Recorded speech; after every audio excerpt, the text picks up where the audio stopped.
Hi there, I'm Lisa, I'm Cryss. and welcome to AKS Knits and Crochets, episode 48. Oh, P.S. I said 48 last week, but I was wrong. Lisa, you are the keeper of the dates. I am, and I my was gosh. totally off. But this is really number 48. Until next week's 48. Maybe they should just all be 48 now. They'll all be 48. That would be so hilarious. We'll have the Groundhog Day podcast. You know, that'd be kind of funny. No. Okay. You're so easily incepted. I swear to goodness. I like a good idea. Anyway, And again, hello. kooky beginning. Hello, welcome. Thanks for dropping Maybe in. we should go with Kooky Yarn Chicks.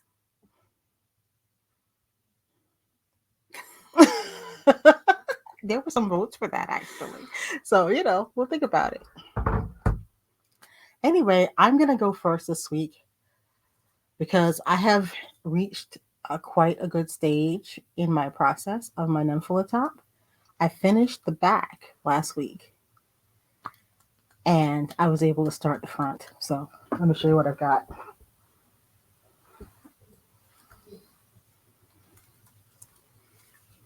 This is the front of my nymphola. As you see, I have not started beading yet, but I'll probably sew some beads on tonight. Yeah, you want to do it as you go like you was. Otherwise, it becomes daunting. Yeah, it's a lot. It's a lot. But I'm so happy with how it looks. It's totally worth the effort.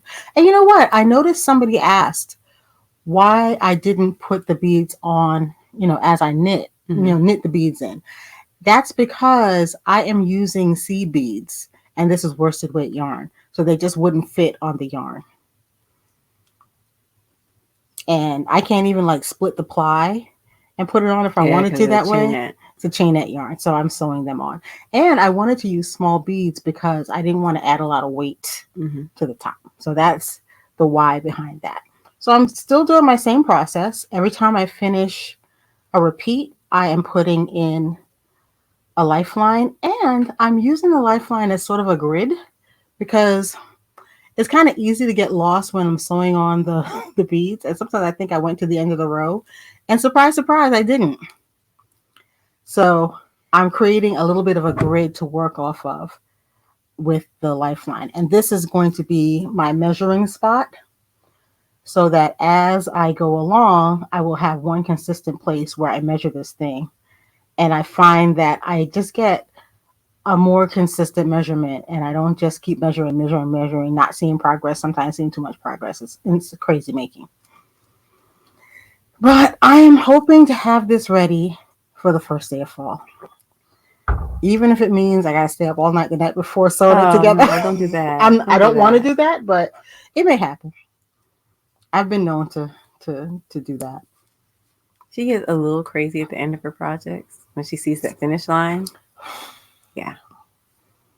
But that's my baby. That's nymphola.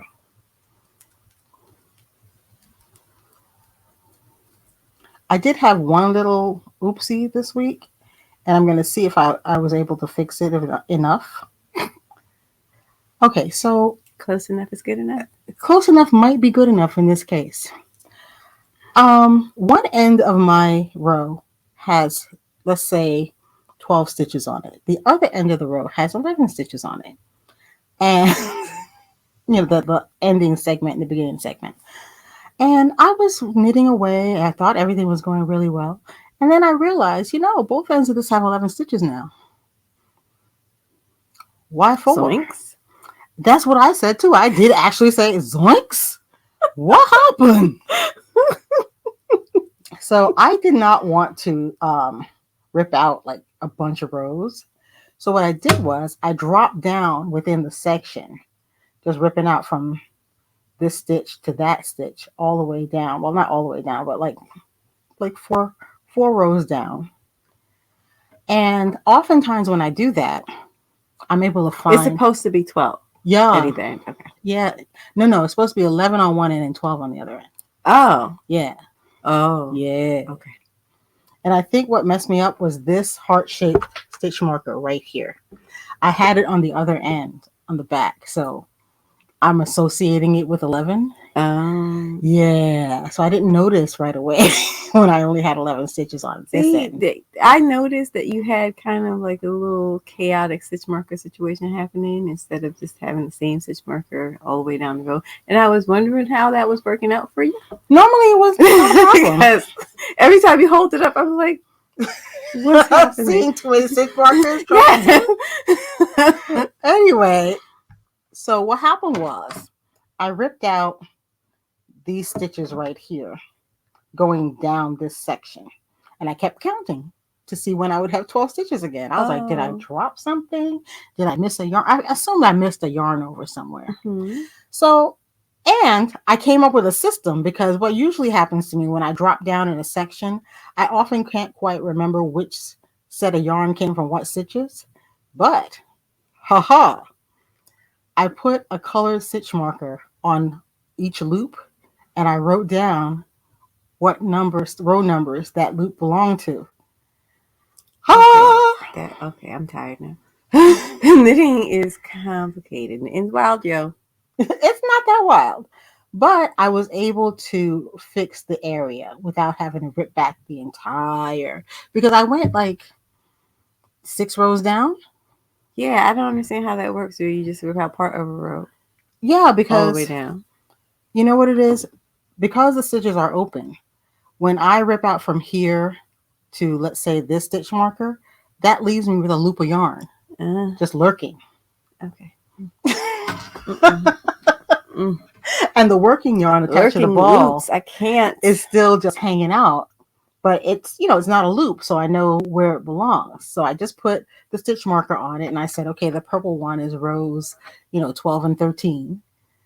The blue one is rows 11 and 10. And I went on down, and I don't even be tempted to try knitting, y'all. It just, She's so anti-knitting. It's hilarious. It's comical. I'm not. Okay, it's comical. Like, if you want to knit, go ahead and knit. I'm just saying, me personally, I don't see me knitting. But because of stuff like that. That way, I didn't have to rip out all of the stitches in 6 rows in order to find, one missed yarn over, But you couldn't just add back in a stitch and then have 12 again? It was, well, you see how this pattern, it stacks? Mm-hmm. If I didn't add the stitch in the right place, it wouldn't stack up anymore. Okay. So I had to go and retrieve it. But that's my only little issue that I had this week. So I'm pretty happy with that. Anyway, that is my nymphola. Okay. We're doing well. That's what you want to do. My other whip, I didn't actually get to work on it very much because I needed to rip it out, and I didn't get to do that. So I'll work on that next week. So how are things going in Shawland? Much better than the time you was having over there, let me tell you. But no, it's going just fine. I feel like I could have done my center section a tiny little bit shorter, but I think it'll work. I didn't measure. Oh, that's okay. So I asked her, I was like, is it coming out to the measurements you set for it? She goes, I didn't set no measurements. I was like, okay. It's a shawl. And she says knitting is wild. It's a shawl. I'm making a rectangle. But eventually what I did was I, measured around my shoulders with a tape measure, and I was very close to that number. So I was like, okay. But so this is my middle section. Let's see, we got our stripes, and then it goes from stripe to stripey area, and then we start just doing them. Look at that. Oh my God. It's so, I love it. I like that. I like that. So both ends are going to have mohair sections like this, and they're going to be very long. So probably be almost the same length as the main center section of the shawl. And I will wear it thusly. So the idea is that you wrap it around, and then I'm going to stitch part of it together at the shoulder, and then I'll just have these long mohair sections hanging down. Oh la la. So I only have 2 skeins of the multicolored yarn, and what I have left is, I wanted to weigh it, but I couldn't find the yarn scale, but this is what I have left. I may do just a another single stripe of this on either end. Mm-hmm. And I have like just enough for that. So my yarn management so far has been good. I'm on my second skein of mohair. And I don't think it's going to take as many skeins of mohair as I thought. Mohair goes a much longer way than you think it's going to. Yeah. So this section I did single crochet, chain 2, single crochet, always working in the chain 2 space. But for the mohair section, I did switch to V-stitch, which is very much the same idea.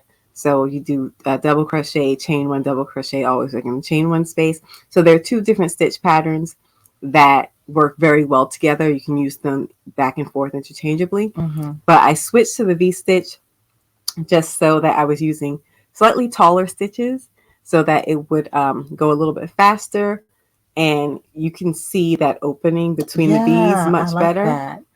So I wanted it to be very, very open and lacy. So I thought this was a better choice for just the mohair alone. I like the airiness it gave it. Yeah. So I struggle finding the right stitch pattern to use for mohair yarns because the crochet stitches are denser. So you see more of the string than just that, like with knitting, you will see just like a sheer fabric and you don't really see the individual stitches. With mohair, I feel like with crochet with mohair, I feel like you still see more of the stitches, but I think V-stitch was a really good choice. And see, I'm getting that sheerness that I like. You know what knitters tend to do with mohair? We use much larger needles than we would ordinarily use, and that's part of what gives mohair that open look. Yeah, I didn't want to go too big, but I am using a big hook than I would normally use. I'm using a 4mm, and that's as big as I like to go a finger and weight. Otherwise, the holes in your fabric are going to be the size of the diameter of your hook. Mm-hmm. So if I went up much bigger than that, I was just going to have like really big holes all over my work. And there's a point where sometimes the holes end up overtaking it. It's like all of you see. Yeah. So I did want to keep my hook on the petite side, but I think 4mm for mohair is pretty big. But I will probably play around. Like if I want to do something, a project that's just mohair, I might play around with a larger hook size. Mm-hmm. But I'm very happy with how it's coming out. I really like this icy blue color. And I have managed to hang on to all of my ball. I managed to find all of my ball bands because I did not keep them from the start like I should have. But I recovered all of them. What's the name of that multi-yarn that you're using? This is Lana Gato Eden, I believe it's called. Hold on, because I have my ball band right here. Ha! Yeah, so it's Lana Gato Eden. And it's a 50% wool, 50% acrylic. Mm-hmm. And I just fell in love with these colors. I absolutely fell in love with these colors. And you know what? I think the difference in the density of both those yarns are going to give your ends that really floaty feeling. Yeah. Bravo. I'm very happy. Who would have thought a rectangle would make me this happy? But it is. It really is. So would you call that a shawl or a wrap? I don't know what the real difference is. I just, yeah. You wrap your shawl around you and you go on with your day. Hey, those are our first fall make along projects. Mom is making along with us too. Are you done? I'm sorry. Oh yeah, no, I'm good. Mom is making along with us too, and she is knocking off a sweater she saw on Pinterest that was in a fashion show. So I was blocking it out for her because as she crocheted it, it was a little squiggly and wiggly. So it needed to be blocked before she started sewing things together. So I made a little video of how the blocking process went that I wanted to share with you guys.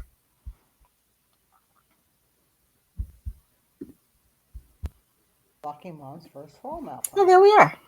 So with larger pieces, I like to use my blocking wires because otherwise it takes 10,000 pins.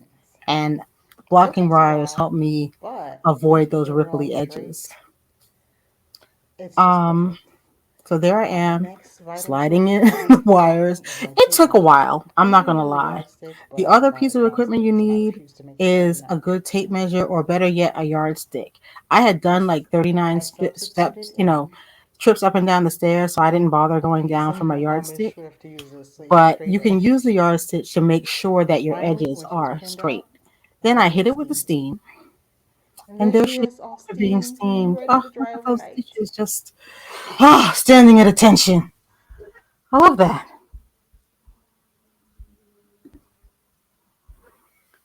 But that's basically the blocking process. I did her sleeves too, and those I pinned out. But you saw how many pins it took just to avoid ripply edges. I don't like a ripply edge. But do join us, because we are going to be participating in the fall. What's it called? Fall. The first fall, no? No, the reveal thing for fall projects. Oh, the Yarny project. Yes, thing. Yes, the Yarny, the fall Yarny project top. I know I just mangled the name. Yeah, I'll know it next week. And that's when we're going to be revealing the finished project. She said, "What is it called?" Like, we had just been talking about it, and we haven't mentioned it since the spring hop. So okay. My bad.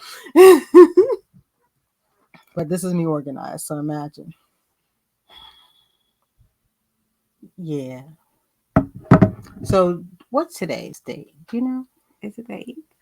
Yes, I think today's the 8th. My phone. I don't know. Yeah. So we're recording this on the 8th, but we're planning to go to New Jersey Sheep and Wool on the 10th. Today? Okay. I don't know. I'm just like a little loopy today. I had some coffee. You think that would like perk me up? You would think, but you mainline coffee, so it don't even affect you no more. Give me my caffeine. We're going to New Jersey Sheep and Wool on Saturday. So if you're going to be there, say hi if you see us. They did post a vendor list. Oh, finally. Okay. It'll take them a minute. I want to pre-shop a little bit. I'm trying to manage my yarn fever. I get yarn fever anytime I'm in a space where there's just like a lot of yarn. And yeah, I can't have yarn fever this time. So I have to like manage it.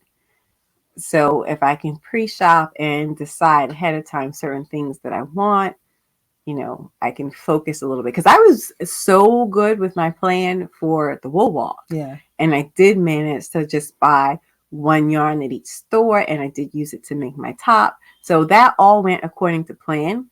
So I need to have a plan. Absolutely. Because right now there's no plan. Right now, like at the start of a marathon when everyone's poised, that's how I feel. I just want to like take off and just start grabbing yarn. So I do need to check out the vendor list. Yeah, the vendor list is on their website. It's njsheet.net. You can check it out. Now, by the time you see this, the show will have already happened. Yeah. Sadly. But if you want to know who was there. And the people that sell online also have their websites listed right there. So you can probably pick up whatever they have left from the show on their website. So it's still worth a look to check. And if you happen to like local yarns, there are a lot of sheep breeders and alpaca breeders that go to the show. There's even a couple of mohair breeders that are going to be at the show. Mm-hmm. So if you want to get local yarn, it's a great place to do it. Not just dyed locally, but literally grown off the sheep locally. Or other whatever critter it happens to be.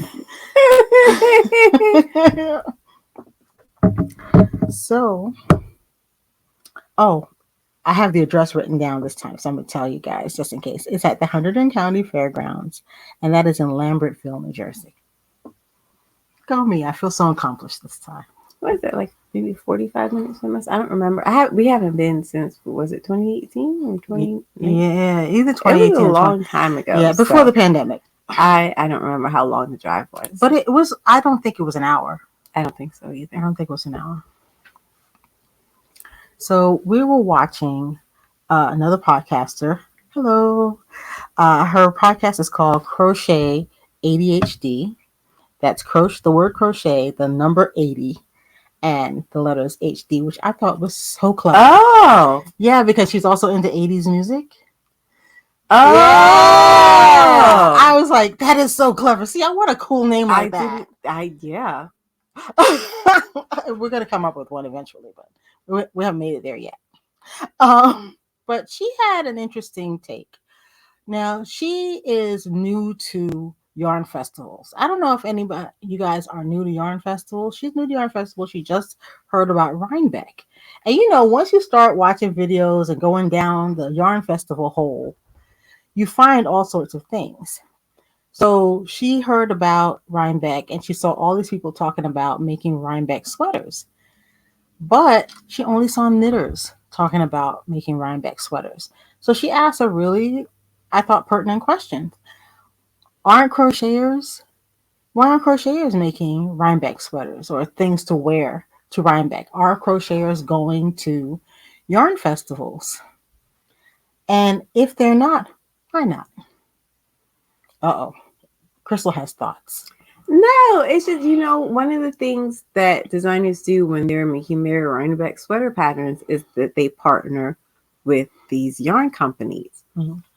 And I don't think crocheters are getting the same kind of support from the yarn companies. So they get to, the knitting designers get to benefit from that collaboration, and some of the audience that those yarn companies already have will be brought to the knitwear designer. Crocheters just aren't getting that kind of support from yarn companies. They're just not. And it's just much harder for them to break through. Rhinebeck is considered a knitting event. It's not considered like a yarn event or a fiber event. And like I would say compared to sheep and wool, where you will find things for spinners and weavers and all kinds of stuff, where it's it's a fiber event. Now, what I have noticed at whatever shows we've gone to, because we've gone to several different yarn shows, all the yarn shows I've been to have been very knit centric. So even if the dyer, let's say there's a dyer there, even if they have samples, hide out like a dark passenger man, hardly, and make my own little event within the event, because that's a suggestion that I was going to talk about, because I have always been one to enter whatever spaces interest me. So I don't allow people to really, keep me out of a space. So I don't know about it's not about like not going, but if there just isn't that much for you there, well, sometimes it's like, what's the point? In terms of seeing samples, that is absolutely true. One of the things I've talked to dyers about is when they have samples in their booth, I'm like, why are there no crochet samples here? Because especially hand-dyed yarns that are very variegated or just dyed in some odd manner that you can't predict from how the yarn looks in the skein, how it's going to look stitched up, there should be at least a swatch. At least a swatch. How about a little rinky-dinky 4x4 in swatch? So that both knitters and crocheters can look and say, okay, I could see this in something, or I can see how the patterning is going to go. And it's like, no matter how many crocheters are there, no matter how much money they spend, no matter what kind of presence they have on social media, the marketing for these events is always for knitters. Yeah. Crocheters are never considered with equal weight. No. And it's frustrating. But it's almost as though crocheters don't use yarn. That's the feeling you get sometimes. I'm like, well, wait a minute. No, they think we only use, craft store acrylic, that we're not using, the nice yarn. But you don't market those to us, and it becomes like a self-fulfilling prophecy. Absolutely. So basically, to answer the question from this particular podcaster, it's bias. That's why you don't see crochet Rhinebeck sweaters. That's an issue. It is bias. It is absolutely and bias. It's the most ridiculous bias I've ever seen. Like what I do with my string versus what you do with your string. You know what? I think, like most things, it's tied to race bias here in the United States because I don't knitters are know. perceived as white and middle to upper class, and crocheters are not perceived as white and middle to upper class. So they're not targeting that market when that market uses more yarn. But you just gotta like make the best of it. Because even in those circumstances, who was just talking about managing her yarn fever? Hmm?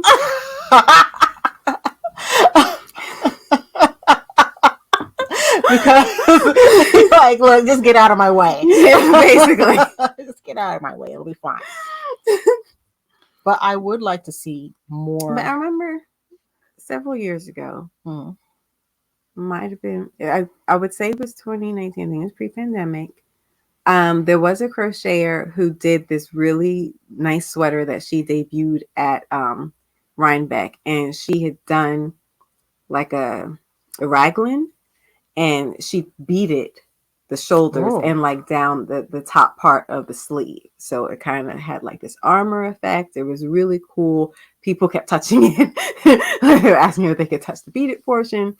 And that was a crochet Rhinebeck sweater that had gotten a lot of attention, but it was also like a one-off. It didn't pick up enough momentum behind it, and I don't know to what extent the pandemic obviously had some impact on that. Yeah. But it's not. It was like that one sweater. That's like the only like well-known crochet Rhinebeck sweater that I can think of. But if crochet artists don't think that crocheters are going to Rhinebeck, would they be bothered making a crochet Rhinebeck sweater pattern? If you're going, to make market the sweater. But what if they're not going? Why would you assume they're not going?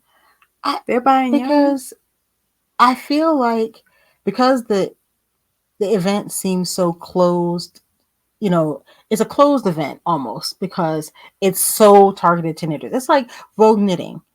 If you're there as a crocheter, you're feeling a little salty because their class selection called, for crocheters is sad, and it shrinks every season. It ends up being just like such a handful of instructors, and I'm just like, I keep comparing it. So a few years ago, not a few years, like almost 10 years ago now, I think we went to the Knit and Crochet show, and it was co-sponsored by the Knitting Guild and the Crochet Guild. Mm-hmm. And now, like, the Knitting Guild doesn't participate because they reformed as like a 501c or something, and they're still getting back on their feet. But the event had such an amazing.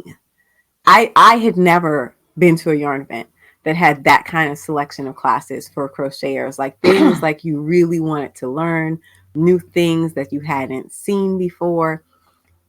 And honestly, it is the yardstick by which I measure all other festival events or ones that are focused on instruction as opposed to shopping. And it was astonishing. I still can't believe like the kinds of classes that they had and how much there was to choose from. No one else is doing that. But you had like crocheters involved in the decision making, and they were helping to set this class schedule.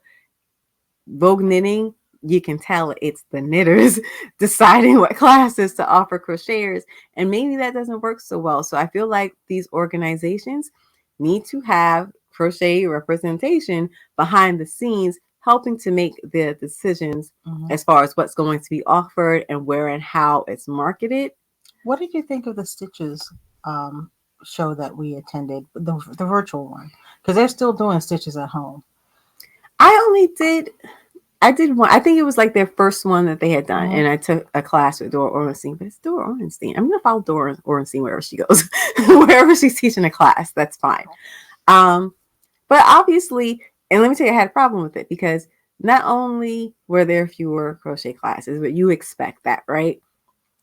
But they did like a gift box for each person. I forgot about that. And it was completely knit-centric. They gave you a book. I think it was a pattern book or something. I don't even remember what the book was because I think I gave it to you to do a giveaway.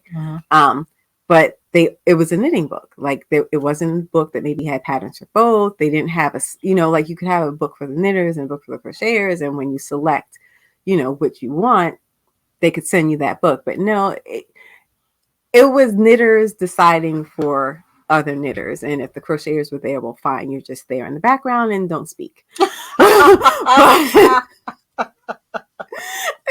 Princeton, I think Princeton University has like classes that, they do community auditing. So people who don't attend the school can just take a class, but they literally like tell you on the website, like you have to sit in the back of the room. You don't get to ask any questions of the teachers, and don't you dare do assignments.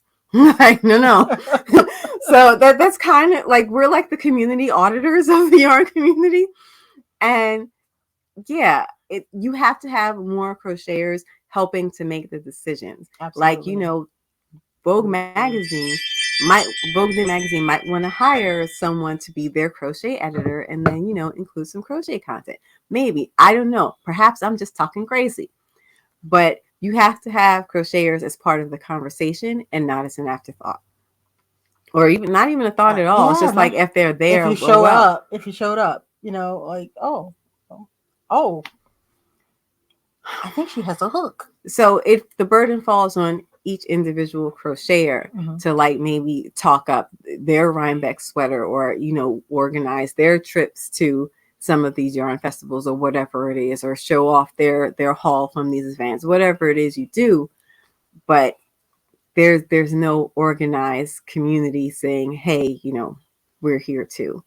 And I don't know, maybe it's something that the Crochet Guild needs to specifically start addressing, because they seem very content to just like stay in their own lane sometimes. And I'm just like, ooh, but what if you kick down a few doors? But you know what? I think a lot of crocheters don't even know that there is a Crochet Guild, because crocheters tend to work much more insularly. It's less social, I think, than I don't think that's true. Well, it's less visibly social online. That's the impression I get. See, that's one of them things people knitters say about crocheters. Oh, wow. Based on what exactly? And this is, based on my experience as someone who grew up as a crocheter. And so when you don't compare to when you were growing up and there was no social media. Okay, there was no social media. Like, wait a minute. But I think if I had not gotten into the yarn industry, I would still be a not so social knitter, because I'm not necessarily the most social of knitters either. These tools came online, but there are plenty of crocheters well represented online. Although I will say, I've been mentioning this a lot, that I'm seeing so many new knitting podcasts. I'm seeing a lot of like episode 1s that are from just like the last few weeks. And I will, put out a call to crocheters for y'all to get on the ball. You don't need no fancy camera equipment, because we don't have any. Okay, you need, a camera, your phone, your laptop, and like halfway decent lighting, which is what we have. Like, we have halfway decent lighting. Sit in front of a window, if that's what the best you can do. That'll do it. But I would like to see some more crochet podcasts, because a lot of the people I see, they've been on YouTube for a while. I'm not seeing new people coming online, and I guess maybe I'm noticing the knitters more. But every once in a while, like, I'll go to YouTube and just type in crochet podcast just to see what's coming up, who's new, and yeah, and then a lot of the ones, they get started with crochet and then they start knitting. That's a whole other thing we're not going to get into. But next week, okay, we'll put a pin in that. But yeah, if you're a crocheter and you're comfortable with social media, talk about it, be vocal about it, use some hashtags, and yeah, go to those yarn events. Oh, absolutely. Because let me tell you, when I first started knitting, I did not know about the whole knitting world. Social media was just getting started. And I started finding out, I was reading knitting blogs. Okay, that's how long ago it was. And I started hearing about these events. And whenever I could, I would, take myself to one. And I started exploring yarn stores. Don't be scared to go to a yarn store. Yes, I was usually the only brown face in there, the only black face in there, but they had to deal with it. And don't let that stop you either. Um, it, I think that there's just so many ways to enjoy the fiber arts, and I don't think that everybody. I know everybody doesn't feel welcome all the time. I felt unwelcome. We felt unwelcome. We've all felt it, but we need to make a space for ourselves, and I think that's the crux of it. If you don't want to open the door, I'm just going to push it a little bit more and make a space so I can enjoy my hobby too. Crocheters unite! So here's our question for the week. Do you go to yarn events, fiber events? I'm not even going to call them yarn events because you can start with fiber. I spin. So you can start with fiber. I don't call them knitting events because they're not just knitting events. They're for anybody who enjoys fibers. Nope. They're knitting events. Nope. In terms of how they're put together. In terms of how they're marketed, yes. And in terms of most of the people who are putting them together, yes. But the more other fiber folks show up and make demands, notice I didn't say requests, make demands, the more they will have to consider. Because the spinners don't get much love either.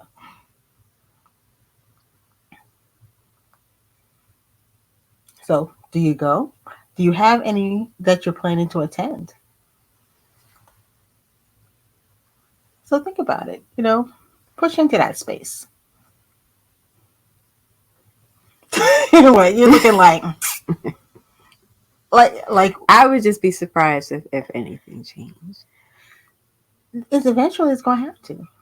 As a matter of fact, I'm starting to see turnings in the yarn world because this season everybody's showing some crochet. All of the big companies are.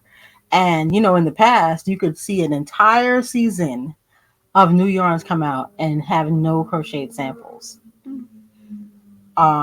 I don't know about the smaller companies, but I know Barocco has crochet samples more than they usually have. Universal has some. Universal usually has crochet. They've always had crocheted samples. So do take a look at the new fall lineups of the yarn. Is that something we want to do? Really? I didn't even realize I was doing that. Yeah. I thought you would stop, but it was my hand. Maybe that's something we want to do. Maybe we want to look at the fall lineups of the new big company yarns. Well, you can do that, and I'll just chime in for the one crochet pattern they have. Well, you know what? We should look at the yarn themselves because I have you ever made a yarn a pattern from one of those companies? Me neither.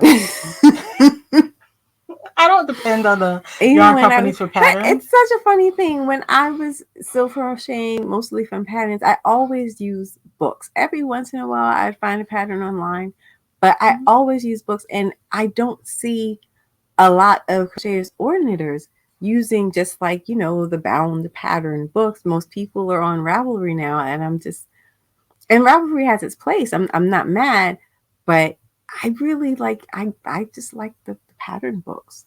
Mm-hmm.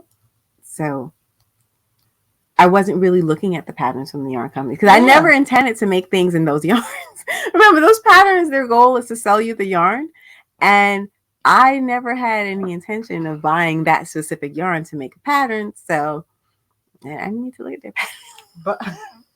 But with a large, now hand dyed is expensive. Let's just put it out there. Hand dyed is expensive, but everything in the world is not hand dyed, And I think that what? And I'm starting to think maybe that's why people weren't using the books. You're not seeing hand dyed for the most part in pattern books. No. I don't know about knitting books, but crochet. Well, the newer ones, they usually will hook up with a dyer, but a lot of times when you're writing a book, you go out and look for yarn support from wherever you can get it. And whoever gives you yarn, that's the yarn featured in the book. But I think one of the things we can do for our audience is let them know what's available and at what price. Because that's another thing I never really liked about how some yarn podcasts work, is that they never talked about price. And I would be shocked and surprised sometimes when I found out that costs what now? And you're using 28 balls? No, some of those 50-gram projects, those you need 28 balls at what now? But that also gives the impression that if you're not using craft store yarn, you're spending oodles and oodles and oodles of money. And it doesn't have to be that way. It really, really doesn't. And I think that one of the things we can do for our audience is say, hey, there's a good deal on some yarn here.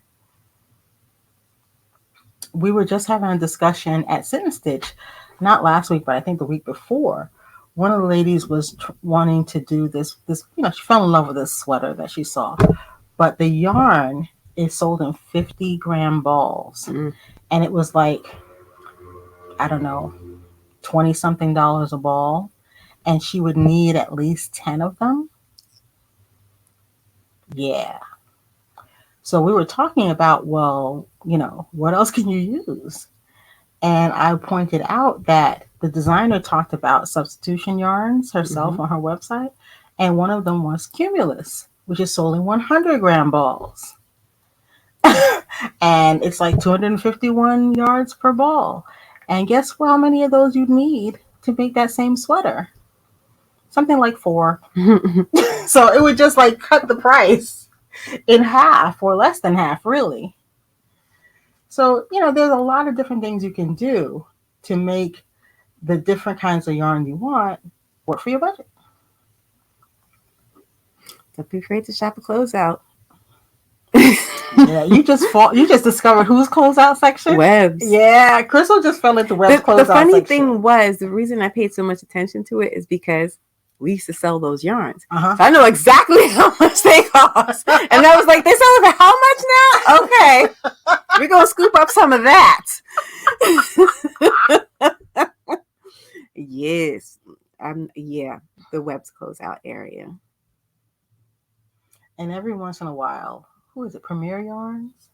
Yeah, Premier. You have to look carefully on Premier. Yeah. But you know what? They get closeouts from Universal. Yeah. So they're worth a look. When you see a Universal yarn on there, check it out because it'll be very, very well priced. And it'll be some nice fiber. Because you know what? People sleep on Universal. I think Universal yarns are not flashy in the skein, but I've gotten some good yarn from them. But you got anything else today? Oh, did you still want to talk about the palette? Oh gosh, I forgot. Yes. How do you forget when you have the list in your hand? I skipped it. Okay. Yeah, so Crystal has a palette. She makes a whole list and then she doesn't follow. I totally forgot. Okay. Okay. I have previously spoken about making a palette for myself and how I might use that both when I'm designing and more importantly when I'm shopping for yarn. And just because I mentioned the palette, I did want to show it to people so y'all can just have an idea. Now, is this the heart of your palette you're going to show, or did you pull up like do you also have like the... I don't have the addendum. The addendum. So this is core palette. Okay. Should I put it up now? Okay. So... And remember what we said we're going to do? Totally natural. Totally natural. But these are the colors that I wear. I'm wearing a coral shirt today. I mean, this was very easy for me to put together. This came straight out of my closet. That blue on the top is looking a little more royal blue than I would like. It's supposed to be a navy, but I used Canva, which is not what I would recommend for something like this. But it's supposed to be a darker, more navy blue. I tend to like versions of colors that have some gray in them, which I've learned are called tones. So I like tones. That's why everything looks very muted, but you had that little pop from the coral. I think that's not a white. I wanted a more creamy white, something that's not quite as stark, but I tend to like the more muted varieties of each color. And so this is, like I said, core palette. If you saw a previous episode, I was talking about, well, what do I do with other colors that I like, but I maybe just don't wear as much. And Lisa suggested having kind of like a JV palette that I could also pull from. And I was like, okay, that makes sense. And I actually already know what I think it'd probably be like another 4 colors, and I know what colors those would be. I can't wait to see. But this is what I wear. This is my closet right here. And every once in a while, you will see like an outlier, and outliers tend to happen if like there was something I really like the style and there was only 1 or 2 colors left or something, or if I just fell in love with that particular shade of that particular color. Or sometimes I do this thing where I say, oh, I never wear this color, I should buy it. And then you never wear it. Don't do that. I've noticed there was absolutely no purple on this palette. Right. Because I love purple, but I just don't wear it that much. I've actually started making, because I did buy a lot of purple yarn, and crochet has been how I've been adding purple to my wardrobe, and I actually have some more purple yarn and have some ideas of what I'm going to do with it. So I'm actually starting to build up purple in my wardrobe now from my crochet. So is it going to be part of the JV palette? Yes. Okay. Purple will be on the JV palette. But yeah, I just wanted you guys to see the colors, and let me just give a basic color name just in case anyone has trouble seeing colors or seeing their screen. So I have a black, what's supposed to be like an off-white, a navy blue, a burgundy kind of color, an olive green, a mustard yellow. Ooh, I love mustard yellow. I discovered it maybe 10 or 15 years ago, and it's just been on a tear buying mustard yellow, and I love it. Then a coral, and that color there is really just kind of like a placeholder for anything neutral, beige, khaki kind of color, and then a gray. So I have 9 colors in my palette right now, and then I'll probably, like I said, add 4 JV colors that will just be little pops that get added to the wardrobe. And honestly, I feel like this is very realistic for me. None of this is aspirational. This is what I like to wear. Now I'm just going to have to remind myself to use it a bit more when I'm buying yarn.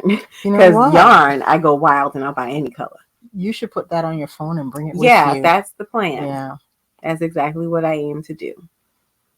So that's my palette. And if you think, like I said, I did this in Canva. I have the free version in Canva. You don't have to spend a lot of money, but if you can also use paint chips free from your local hardware store. And you can pull together the colors. Like I said, start with your closet. Start with the things you actually wear. And it makes the process so much easier. Yeah. I didn't have to spend a lot of time thinking about which colors I wanted. Instead, I spent more time trying to just pick the right tones from the selection that was available on Canva. So. And there's a couple of color palette generators online, and they sort of work by you put a picture in and it will pull colors for you. And so there's any number. If you Google free color palette generator, you will find many, many, many. Now, I have a question. Did you organize your closet according to color now? My closet was already organized according to color. Wow. Okay. I don't understand the question. Never mind. Who knew that was going on? What are you talking about? Who knew? But I like the palette overall. That's exactly what you wear. Yeah. That's exactly what you wear. So I just want to use it more when I'm buying yarn, so I don't end up with some outrageous color that is really pretty, but I don't want to wear it. So what do I make with it, right? Hopefully, it just help me make better use of my money. There you go. That was all I had to say about my palette. All righty then. I think that's it for us this week.